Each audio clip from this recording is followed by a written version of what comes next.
Hi, Rachel. How are Hi, you? I'm doing well. How are I'm you? doing well. Thank you for joining me on my episode of the Whole Tooth podcast.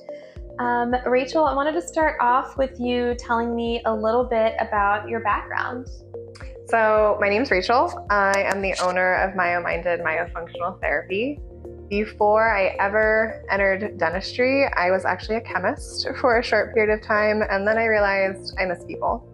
So, I went back to school, got my second degree in dental hygiene. Since then, I have been a teacher at the collegiate level. I now work as a public health dental hygienist in schools nearby, and now I own my own business doing myofunctional therapy. That's awesome. Let's hear a little bit about it. What is it called, and how do you practice? So I am completely remote. My business is MyoMinded Myofunctional Therapy. I love alliteration, apparently. So when I named it, I wanted it to roll off the tongue and be fun for kids when we come in. So sometimes I actually use that whenever I'm analyzing speech to see if I need to refer out, which is fun for parents too when they're giving me a call. I work remote, like I said, so I see everyone at the comfort of their own home. I send them tools and a kit and walk them through, and that's really the big difference. There's not too many differences other than you see me through a computer. And what got you interested in myofunctional therapy? This is always a good one. I share pictures with my kiddos in therapy. I was a thumb sucker when I was growing up. No. Yes, until I was actually 12 years old. So a heavy thumb sucker. Yeah. So I went through all of these issues and then grew up to be an adult that had a lot of TMJ issues. And I never really understood why. I went all the dental routes that I knew. I was in dentistry for almost 10 years before I did this. So I did the night guard, I did all the things, I did orthodontics, and I took another look at function and it completely changed everything about how I was experiencing TMJ. And then it led me to look at, okay, I need to help these kids before they become the adult that I was and prevent all this from happening. It's really incredible that you're taking your personal sort of story and helping kids who, you want to prevent them from having same outcome, because once you cross that threshold of growth, you can't go back. Exactly. Yeah. And I like to share it with a lot of my kids. So I do show pictures of me when I was their age, sucking my thumb, and it makes them feel a little more comfortable because they do tend to be a little embarrassed about it, especially when we're getting older. But they're not alone. There's plenty of kids that need this help, and we can get in here, get things fixed before we grow, and then take advantage. Oh, we have to redo that. I hate that. It's really great that you're able to, that you're using your experience to sort of help kids prevent them from having the same outcome that you did. Yeah. So I like to share with them that I was just like them when I was a kid. It makes them feel comfortable, and then they can understand that they don't want to be the adult that I ended up being, and we can prevent that if we get in there early. I have to ask, as a pediatric dentist, what were some things that helped you kick the habit of thumb sucking? Because, at a certain age, kids get really good at kind of hiding the habit, or Very not true. doing it at school, but doing it at home and on teaching, because it is comforting to them. And you can't take the thumb away. And you can suck past the nail polish if you use bitters. Yeah. So what are some things that helped you that I can employ when I talk to older kiddos? Really, replacing the habit, getting my thumb out of my mouth was tough. I just wanted to put it back there. I worked around all the things, the nail polish, just licked it off, and it was okay once it was gone. Orthodontics really helped too. So the fit, getting this thing to fit in there, it was comforting. It felt right.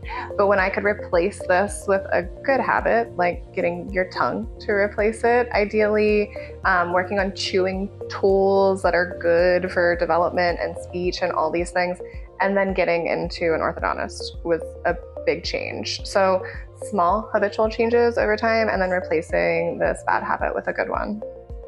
Are you, I guess every kid is different, but were you motivated by bribes or, and some parents, and I don't know what's right, every kid is different. Yeah. Some parents were like, well, we just tell them not to because they want that sort of, not shame, but external influence of this is not right, this isn't age appropriate, and they're a little hard, but then, you know, there's this era of more gentle parenting and sort of talking to kids from a more friend perspective, like, hey, let's try to do something else instead, or if you're able to stop, we can get you a stuffy, or if you're older, a toy or something.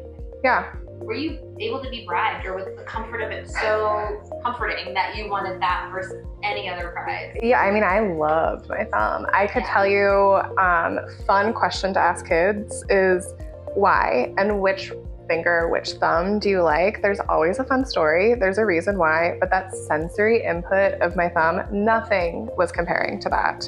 So I really needed to replace it. I really needed still that sensory input, which is important. That's why we have pacifiers at a certain age. We like sensory inputs in the mouth.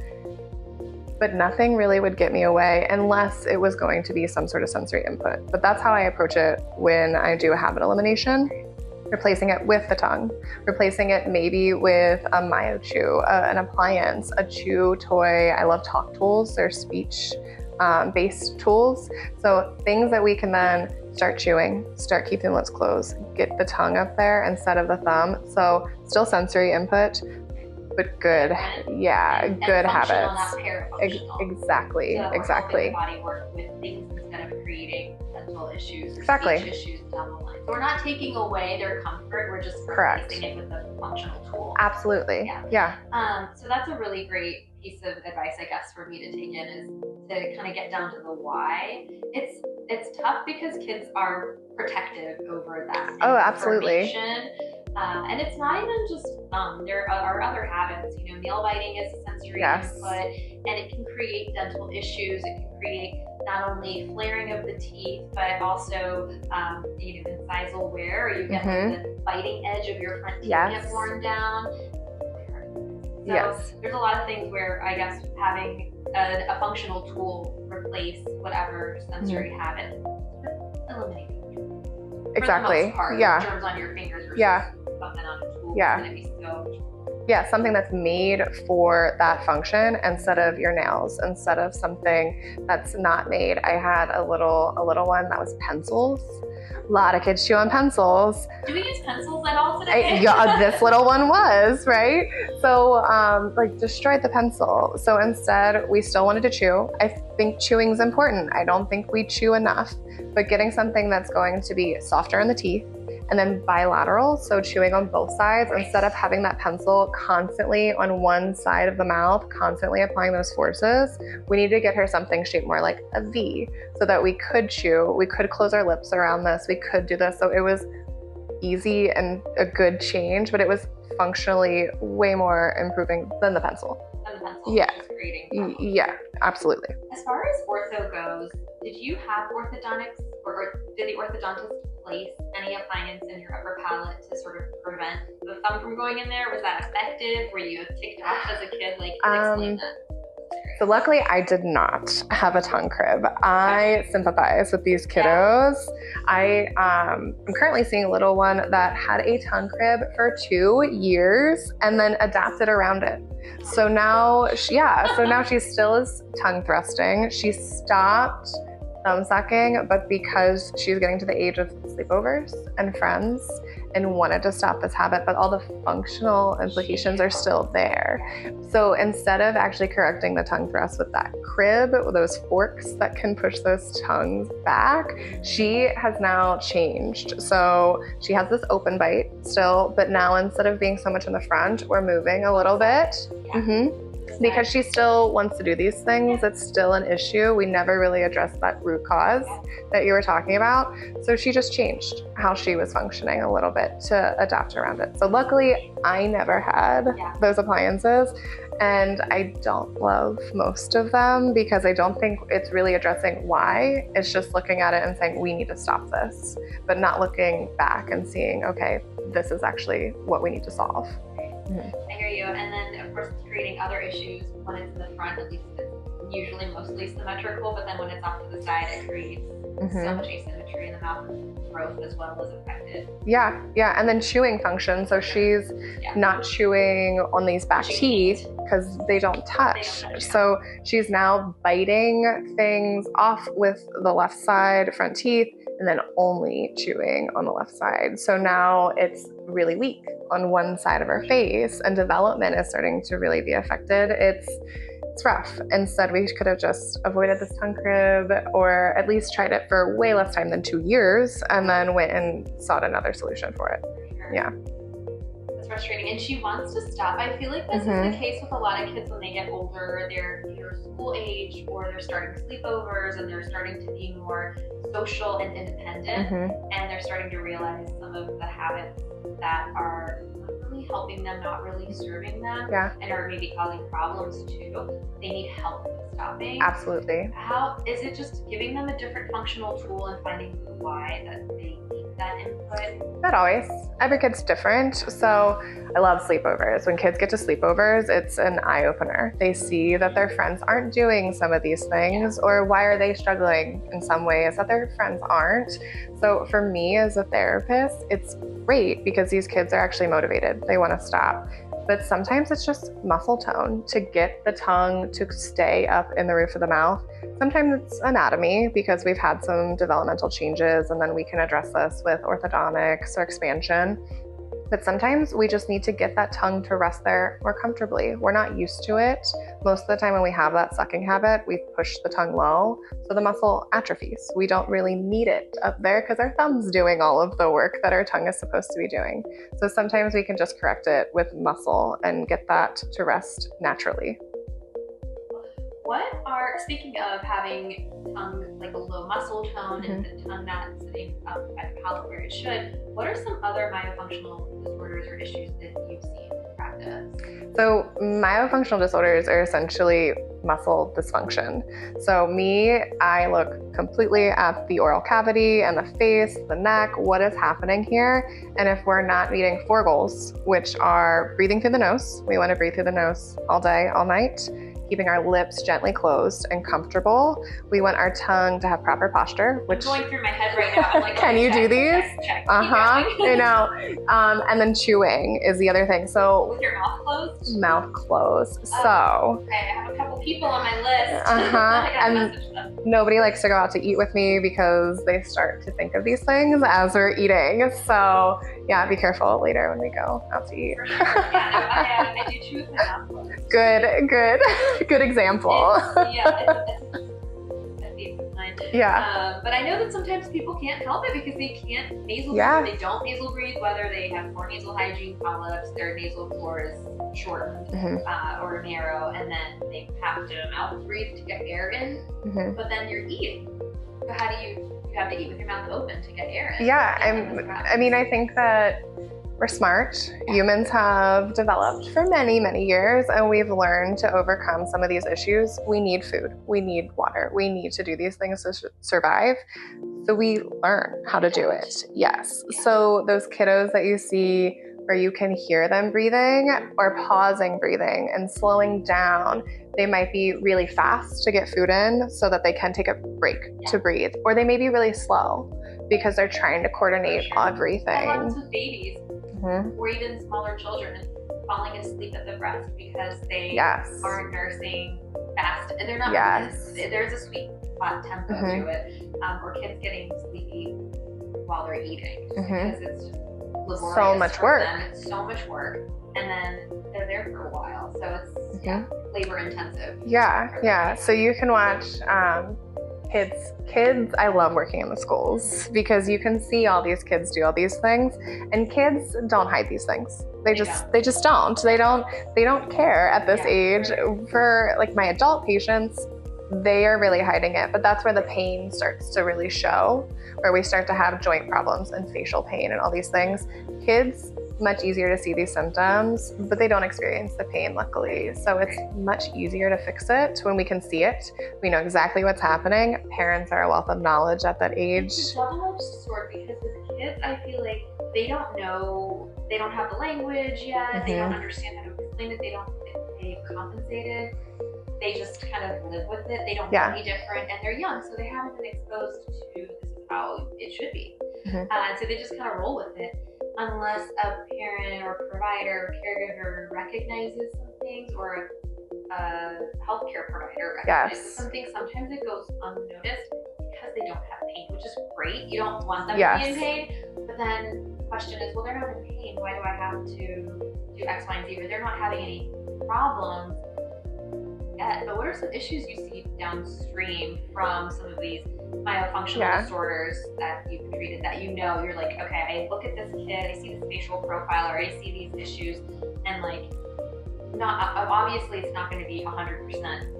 These things are going to happen, but you can kind of extrapolate based on what you see. Yeah. What issues they're going to have. What are those issues? There's predictors, right?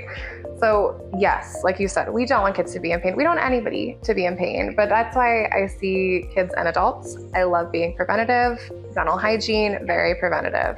But my adults, they need help. These people end up, after functioning poorly for years, they end up having TMJ, so joint pain. They end up having facial pain. Headaches are big with my adults that have all these neck, shoulder pain is another one. So pain, and that can happen at any point. It normally happens after you function poorly for many, many years. The other big one I see patients for is sleep apnea. So snoring, sleep apnea.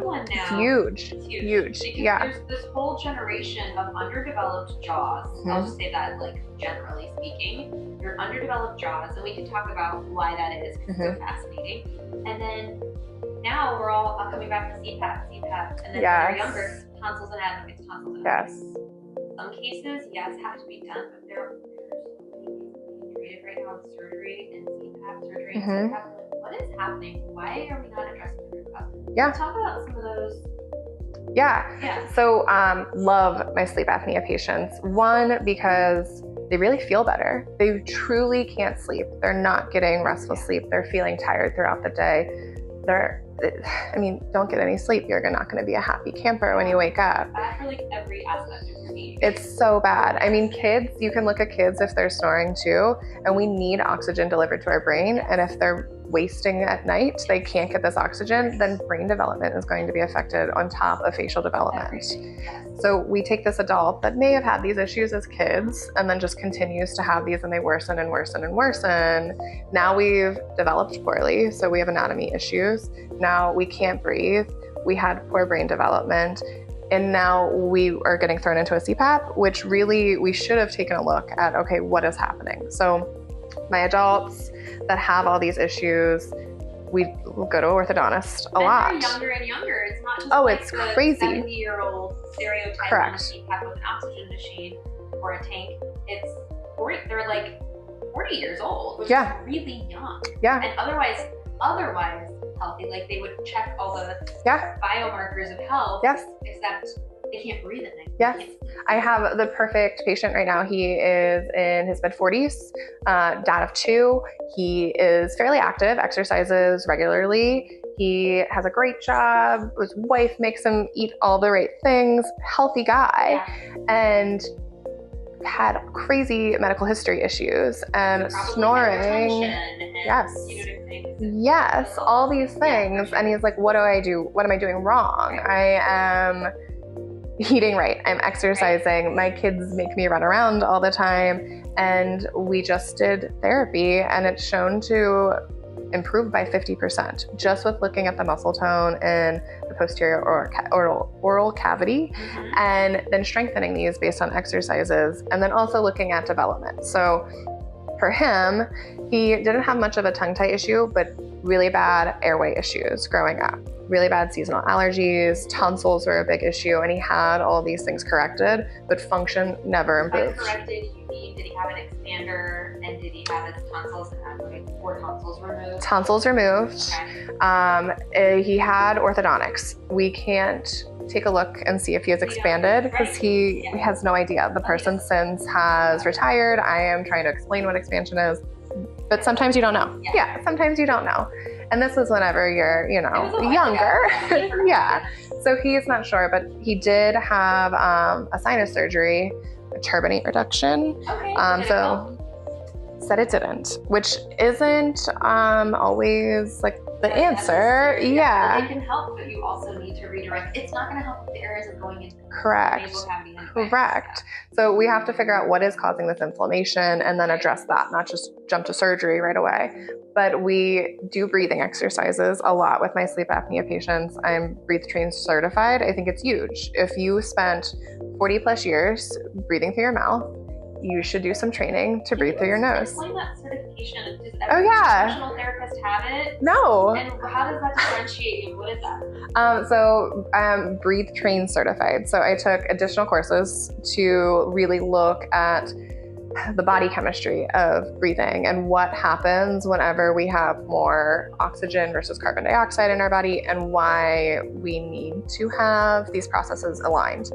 So explain what happens if you have a higher acidity of your blood concentration. Like if you have more a ton of things. Let's talk about it. Okay, so I focus on Botego breathing, which is slowing down the amount of oxygen. There are a lot of words that I did not know existed. Botego. What is that? That sounds like something tropical I would drink. It sounds delicious, right? Yeah. What is it? So it's just a type of breathing instruction. It focuses on slowing down, so light breathing, slowing down the amount of oxygen coming into your body, so your body then gets used to using oxygen more efficiently.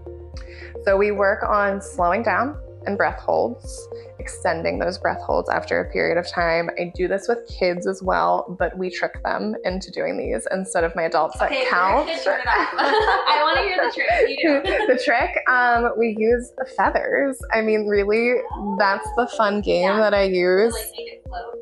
Yeah, or to control your breath. So if you can lay here with a feather resting underneath your nose and not blow it away, it's a fun game. It's a challenge. It's funny when we blow it away and then we can go run and grab it. So that's one of my big ones. We do a whole bunch of breathing exercises, but I never tell them that we're doing breathing exercises. That's the benefit of having someone like me do this is I'm sneaking all of these into fun little games and you have no idea. Through play. Exactly. They don't need to know that it's work. Exactly. Play for them is work. Yeah. Basically. Yeah.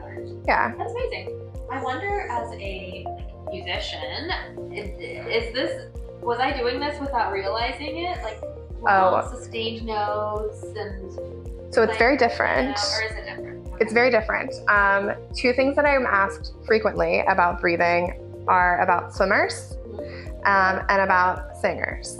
Now, I will tell you, I am not musically inclined. I have tried many instruments and it does not work out well. I sing in the car in the shower. That's basically where I need to be. But because you have to get as much oxygen in and then use it efficiently, you can do breathing exercises outside of practicing, but then whenever you actually are singing, whenever you're actually swimming, these types of things, it's very different because you need to get a lot of oxygen in. So people find more of a benefit to do these breath exercises outside, really increase that oxygen that you have in here and that efficiency that it's being used, and then apply it to your practice. So That's really interesting. What is it called again? What breathing? Botego. Botego. I feel like Botego breathing, training your body to use the oxygen more efficiently, especially if you are already having oxygen or air intake issues to begin with. The air that you do intake will be used efficiently. Is that kind of the idea? So it's like that's exactly the idea. Double-pronged approach. Like you're not only going to be doing functional things like maybe oral tie releases, correct? And myofunctional therapy to help strengthen the muscles and tone the muscles, but you're also now the air that you're taking in is going to be more efficiently used. Yeah. And I do want to say, I don't want it to seem like we're against surgery because there absolutely is a place for turbinate reduction. Yes.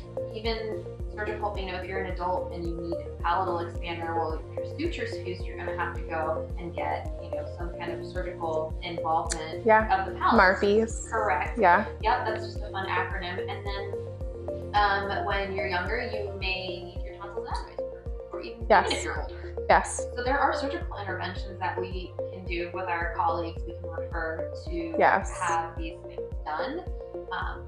And some people, they have really significant jaw discrepancies. Maybe they have to go to an oral and maxillofacial surgeon to have the jaws approximated a little closer to where they need to be. Sometimes that occurs at birth. There are some congenital things that occur at birth, but for the most part, most of the cases we see, kids they're otherwise have a normal presentation or typical presentation.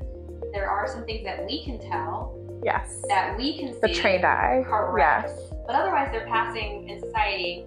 Absolutely. Quote unquote fine. Absolutely. And so then those are the cases that I think are a little, just the majority of them, which is a little tricky. I agree. And so, yeah, like we said, surgical has a place, but most of the time I feel like with just a little tweaking here and there, maybe they need a release, maybe they need myotherapy, maybe they can reroute the air through the nose, and it's like the least invasive way to do it. Yeah, and I think everyone's different, right? I mean, every kid's different, and it really depends on age too. So we have the most benefit when we can capture these kids young, and then we can take advantage of growth. So if we can get some kiddos into therapy around 4 or 5, we have tons of growth.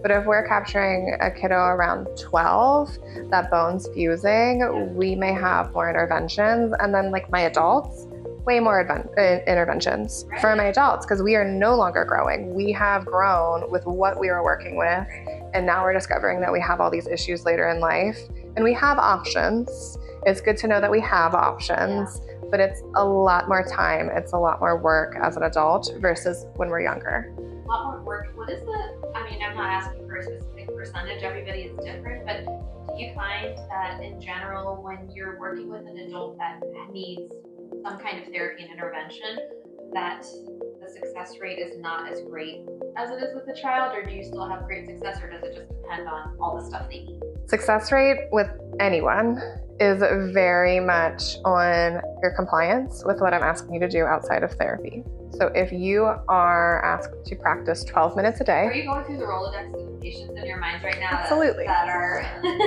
Absolutely. Yeah, if we if we practice more and we're compliant, now 12 minutes a day, that's it, right? But sometimes, especially with little ones, that 12 minutes can turn into a little bit longer. We don't love doing this, but if we sit down and we practice 12 minutes a day, that's who has the most success.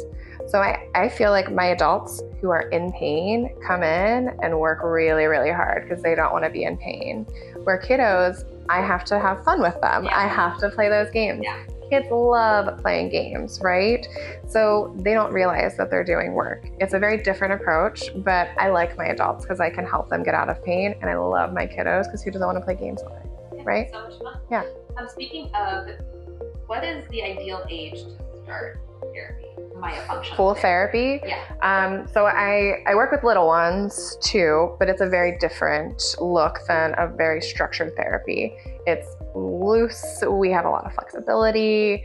We like freedom of choice whenever we're 3 to 5, and we really focus on starting to establish good habits so that if we need to come back for a tongue tie release, or we're looking at development and we're seeing these changes, we're building some good building blocks so that we can come back later. 5 is a good age to start. Sometimes I can see a mature 4, but sometimes I have a 5-year-old that may be best to wait until we're closer to 6. Right. So that is kind of the sweet spot, 5 years old, but it also depends on the kiddo. If they can come and sit with me and play games and talk and we can share about our day, they may be perfect for therapy. If we are really struggling to do that, then maybe we need to wait because it can be a little bit of burnout if we go too early. Yeah, for sure. And then, so to that, what makes a patient a good candidate for your services, specifically virtually? Compliance is an issue with kids, with everyone in general, correct? But then especially if it's like a virtual, they need to be like, I feel like a little extra good, like a little extra attentive, maybe like have an extra run session just to get the wiggles out to sit. Absolutely. So like, what makes a good candidate? I think pretty much anyone can do this unless we are running away, right? I can't do anything about that. And I also tell parents that if they're involved, that's going to help a ton. So anyone that has a parent that's going to be involved and help us and play games, and we have a kiddo that can sit with us in therapy, they're going to be great. I think figuring out if you are someone that can benefit from therapy is where I lead everyone into a consultation, because everyone is so different.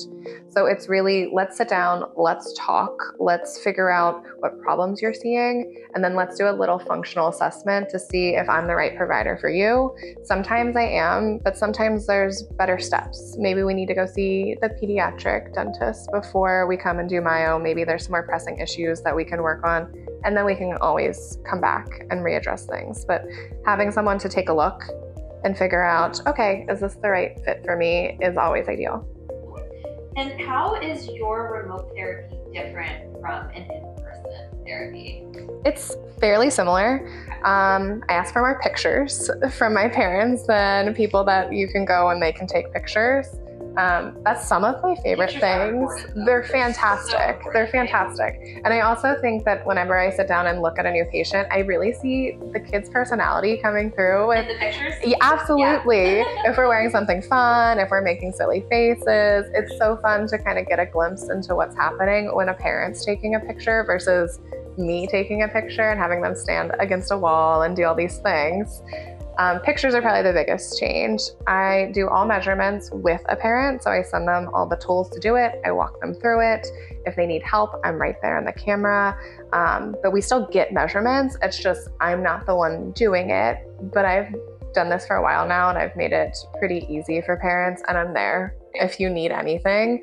So having them a little more hands-on is a big difference too. I feel like in a way, having the parent do the measurement and you being able to say, you know, you measured it with eyes, obviously, you're watching, you're helping, but it's more uncomfortable for them. Like, oh, well, what is a normal range? Oh, yeah. I see that's way off. And I feel like being at home for some kids is helpful. For sure. It's their home. And their mom or dad is the one Absolutely. doing the You don't have to come meet me as a new person. I'm coming into your home. We're comfortable. So I see kids that really couldn't go in person sometimes and are uncomfortable or anxious. But the fact that mom or dad is doing the measurements with, and I'm in their home, we can go to their room if we need to take a little break and run it. Absolutely. Yeah. So I feel like there's a lot of benefit with those types of kids too. In addition to being involved, and I guess it's really great, the parents are involved from the beginning, what are some other things parents or caregivers can do to help their children through this process? Encourage them to practice, play games with them. Sometimes I offer different games that we can play together or with a sibling or a friend. We play a lot of games of watching habits too. So building that mindfulness around, are we keeping our lips closed? Are we having our tongue go up to this area that I'm training you to rest? How are we chewing at dinner time? And then it can kind of be a fun game of getting parents involved and saying, okay, kiddos, we're gonna watch mom and dad too, because then that also builds awareness. So play along with them, watch them and guide them and support them as they're in this journey. Yeah. Have any parents come to you and say, oh wow, I think I need myo? Every time I see a kid. I'm not doing any of these things. I need myo now too. Yeah, I mean, most of the time. And I feel like it's also, if I'm seeing a sibling, sometimes they'll say, oh, I think that my older son might have been missed. For sure. And then we start looking at them as well, but they're starting to experience other symptoms like the pain, like these other issues. And then they say, okay, yeah, it's time. Let's do things together, which is also really fun. Yeah. Because then the little ones are looking at the big Absolutely. And then we can do it together. They can play together. They have a partner in crime that's going through the same thing that they are. And then it's like the 12 minutes goes by in a snap. Yeah. And then we've talked about this a little bit, but what are some of the best outcomes that you've seen, and how has myo impacted the lives of the families that you've worked with? I mean, that's my favorite. That's fantastic, right? Yeah. Sleeping better. Kids that are not waking parents up every night. Everyone's lives is improved. Yes. I mean, that alone, if you have a kiddo that's waking you up multiple times a night and they stop and you're getting a full night's sleep. And you're sleeping now. Oh my gosh. That's the number one The thing. dream. Yeah, I know, literally, and they're able to. Yeah. It's because I've had parents say, you know, they look tired too. Like, I'm so, Yes. my kid is waking me up, multiple wake ups in the middle of the night, and then two. So no one is sleeping. It's almost like back to newborn phase. Yeah. Everybody's exhausted. Everybody's cranky. But when the kids are able to go to sleep. Yeah. The parents are able to go to sleep. And Yeah. one thing too, people don't think they realize, maybe they are now, that there's this conversation around nasal breathing versus mouth breathing. Yeah.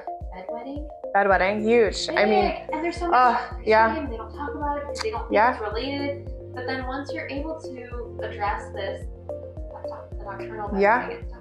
Yeah, I have a little one right now. Bedwetting was an issue. Yeah. And she's 4, so, you know, we have accidents sometimes at that point, but she was wetting the bed a lot. Yeah, and it seemed to be what do you think by a lot? Nightly. Okay. Every other night.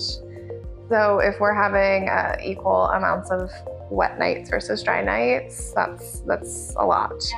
Yeah. Now she stopped, and we are looking a lot at the inflammation in her tonsils. It really decreased. Wonderful. She's keeping her lips closed. She's breathing through her nose much more. Why is that? I explain this to parents, but I want to hear kind of if you have a different perspective on why the tonsils get so enlarged when we're mouth breathing versus nasal breathing, and why that they tend to shrink. Again, not saying there's no room for surgery. Obviously, sometimes surgery is warranted. We need help. But what are some reasons why the tonsils get enlarged? So going back to my breathe training, your nose is for breathing. Your mouth is for eating. So the nose is built to filter air. There's a built-in air filter in there, but the mouth doesn't have that. So if you are then bypassing this filtration system that you have, the tonsils are really taking everything in. What are you putting on them? Everything. Allergens. Yes. Yes. So there's a fun fact that I always throw out, that if you breathe dust mites in through your nose, you will expel them from your body in about 15 minutes. But if you breathe them in through your mouth, it takes 120 days to expel them from your body. So the process of filtration through the nose is beyond anything that we could do with just the tonsils. And of course they're going to get inflamed. That's how much they're taking on. So as soon as we can correct that, and at a young age is when we can see the big changes with tonsil tissue, we can see, well, they're not as dry anymore. Yeah. They're not as dry, so they're not as inflamed. And then the nose is taking on all this filtration and helping. Yes. It's doing its job. Yes. And then the air is moistened and warmed as it goes through the turbinates, and as you're breathing it in, it's filtered and it's getting the right temperature. It's everything. It's biomechanically doing its job. Correct. The nose. Whereas if it's bypassing all of that, it's hitting your tonsils, and then of course they're going to be super inflamed. Yes, and of course. You're going to have issues. That's a snowball where now you're making it even harder to breathe. Yes, and this body chemistry with breathing that we've been talking about, your body wants this threshold of oxygen versus carbon dioxide. And like you were talking about acidic blood and all these things, we want to meet this threshold. And our body is smart enough to correct if we are having too much oxygen coming in. So the threshold, so we have to have less than we always do with mouth breathing, right? So if you think of like a coffee stir versus a smoothie straw, our nose is gonna be that coffee stir. We still get some good oxygen. We actually get more absorption through this little tiny, but if we have this smoothie straw, there's too much coming in that our body actually can't process this. So it's just expelling a lot more. And then because it's smart, it will send all these chemicals saying, okay, clog the nose because we have too much. So it will secrete mucus, we'll get a stuffy nose, it will start to inflame those turbinates. And then it says, okay, well, we can actually do something about too much oxygen. So we're just gonna plug the nose. And then all of a sudden this vicious cycle occurs. That's why nasal hygiene is so important with overall breathing. And then I've had parents ask me about sort of like under the eye, dark circles, venous pooling, and then congestion in the ears. I know they're all connected, but can you explain kind of how that snowballs into then congestion down the line to these other parts of the body when we have breathing issues? Yeah, so the ears is mostly swallow.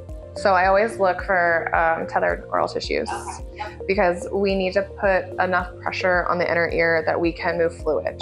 But if we are not swallowing correctly, we can bypass that, and then fluid will sit there. And the anatomy for kids of their inner ear is very different. As we get older, it's much easier to push this fluid out, but for kids, we really need that pressure. That's why tubes, a lot of tubes. Tons of tubes, It's like kind of a little flag. what else is really Yes, going on. absolutely. That dark under eyes. So if you think, and moms, women out there will be like, oh yeah, I know what you're talking about when you say this. You get a poor night's sleep, you wake up with some dark bags, that skin underneath your eyes is so thin that you can really see this happening. So if kids are having a poor night's sleep, and consistently, we are gonna wake up and really be able to see that effect underneath our eyes really fast. But we can also see it, I watch it all the time in therapy, we're starting to get better night's sleep and it looks a little bit better. And then we're starting to get more night's sleep, more consistency is happening and we're getting a little bit better. Or we pop in and we said, oh, we have allergies really bad today and we're not sleeping very well, it comes back. Mm-hmm. Right. So it's a good flag. It's something that parents can watch too and see day by day what's happening. Yeah, that's kind of there are other symptoms, but it's the triad of like under the eye, nasal congestion, mouth open. Yes. Those three things. You're like, okay, we need to get you into a myofunctional therapist and check for oral tether tissues as well, because you may have multiple things going on. And why is your tongue not resting up where it needs to be? Yes, something changed there. For sure. Yeah. Because we're not passing it correctly. How do you feel about nasal steroids? I've seen them work, but I've also seen kids on them for long periods of time. I think that it could be a good option to try and see what happens. But maybe help initially, but not do it long term. So my thought with it is, okay, let's get the inflammation decreased with something like that, if that's the route you want to go in, and then work on breathe training, then work on that air going through the nose, and then adapt and make that change so then the air is going in and out easily, and then we can step back on the steroids once we have that corrected. That's been how I've approached it every single time. They're training wheels essentially to sort of get the inflammation down. Yes. And sometimes it's so chronic, it's been there for so long that we do need like a little help. That's what I'm saying. Like, I'm not saying that we're against medication. Absolutely not. Traditional medicine has its place, but I feel like addressing the root cause and not just putting kids on antihistamines or allergy meds or steroids indefinitely. Yes. That's again a band-aid. Yes. On the issue, and then they're still going to have other problems because you're not addressing the root cause. Yeah, I mean, I'm a huge fan of humidifiers in the room, air filters in your house, and then environmentally, do we have animals that we're allergic to? Then maybe we keep them out of the bedroom, or maybe we have a lot of issues with dust. Maybe we have to change our sheets a little more often, and then change some of these environmental factors and see if that makes a huge change, because sometimes it does. My little ones, getting them to blow their nose can be huge. Oh, yeah. You know, some kids just don't know how to blow their nose. Or don't want to. Exactly. Exactly. So I have games for that too, that we camouflage. Yeah, I love Nose Frida. Nose Frida is great. Beekeepers Naturals. I don't know if you've ventured into them. They have great things. It's bee based, so I'm a big bee fan. Bee products. We are bee fans. Fantastic. Bees, yes. So they have different things that can help get there. So even if you don't like the Nose Frida, the nasal sprays, they have throat sprays. They have lollipops. Yeah. Is that what we're talking about? Okay. Will you send me the link and then I can link it? Absolutely. Absolutely. Company or whatever that you like. Love it. Because I think that, okay, if I can give a kiddo a lollipop and we're refusing to do this, it has good things. And as a dentist, I'm like, oh. Well, it's bee honey. So yes, we're sweet. It's but sweet, but at least it's maybe a more natural. Yeah. And it has some benefits too. Yeah. And drink water after we use the lollipop, right? It's not every day. Exactly. Once. And then that's that. Sorry. Okay. That's fine. Just don't ask me about what snacks I use whenever I trick kids into doing exercises. It's definitely low carb. And then what are expectations for parents and children during their therapy? To practice. Yeah. Biggest thing. I mean, I want them to be successful. So I will customize them to make sure that they're challenging but manageable, that we're not overwhelmed. I will make things more fun as I can, but I need them to practice, and parents encourage kids to practice. So I don't ask a ton, but that's the best way to actually succeed in doing what I do, is do work independently that I'm asking you to do. And this, myofunctional therapy, again, in conjunction with essentially other providers, it can improve swallow, breathing, speech. Those are all, and crowding and jaw growth. Jaw growth and development. Okay, excellent. So now I want you to give me a couple of exercises that you do. I want to demonstrate. All right. Okay. This is not pre-planned. Okay, let's do it. So I can get a timer, because I will say the fun part of myofunctional therapy is it's always seemingly easy for the first 20 seconds. And then towards the 60 seconds, you think, when is this going to stop? And then towards the 2 minutes, exactly like a plank. After 10 seconds. So we're gonna see actually how strong are you. This is a fun one. I did this with other providers, and I swear I timed it for 2 minutes, and after 30 seconds, nobody wanted to do it anymore. This is gonna be short. This will not be 30 seconds. This isn't gonna be 30 seconds. Okay. Okay, ready? Yes. So we have, this is an early one that we do. Water. Good idea. Early one that we do. Okay. Early one. So that means it's easy? Like this is the beginner exercise. Beginner exercise. And we're going to start to get your face moving and your tongue moving. Okay. Can I have my glasses on? Yeah. Okay. Yeah. Really, there's nothing crazy to do here. What we're gonna do is, I tell my kids we can make siren noises like an ambulance. You don't have to if you don't want to. So we do a big cheese, teeth together, and we click our tongue. And then we round our mouth into a tiny little O and go back and forth for 2 minutes. So I'll do it with you. Ready? Go.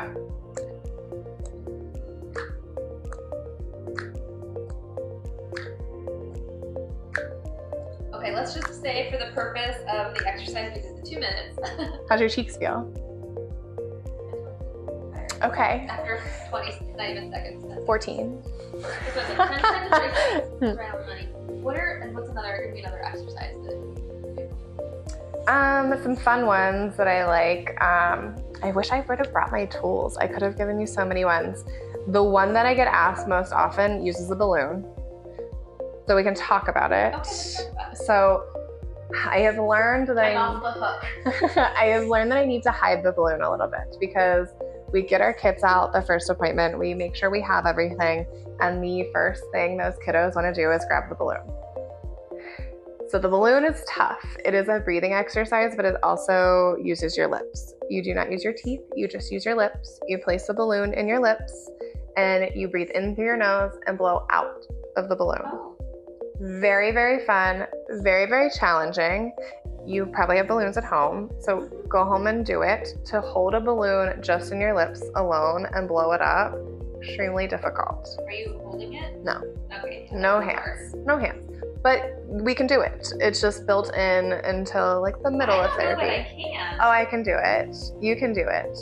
I should have brought balloons. No, I'm glad you We would have balloons flying all over the place. Yeah. Yeah, that's part of the fun, right? We never ask for perfection whenever we're teaching. We just ask you to try, and we're gonna have fun. The balloon's fun, but it's also a challenge. So every kid wants to start with a balloon, but we wait. And then when they can do it, it's this sense of accomplishment that, oh my gosh, I can't believe I did this. It was so hard to start, and now I can do it. So I think we always say, you can do hard things. Absolutely. And it's confidence building. Yes. For sure. Yes. Something challenging, even with dentistry. Yeah. They do some things that they didn't think they could, and they push through, they power through, and they do it. We talk about it, and they do it, and they do it. That was hard, but I did. Yeah. And it's so inspiring. Okay, I can do hard things too. Yeah. The 6-year-old just did something really hard. Yes, I can do absolutely. something hard. It's very, very inspiring. Yeah. So, okay, I want to make a couple funny faces with you. So give me a couple funny faces, and we'll end on that note. Okay. Like faces that I ask my kiddos to do. Okay. Let's see if I can do them. So, can you smile with one side of your mouth? Good job. How about your other side? Good job. Okay, I have flying no colors. Yeah.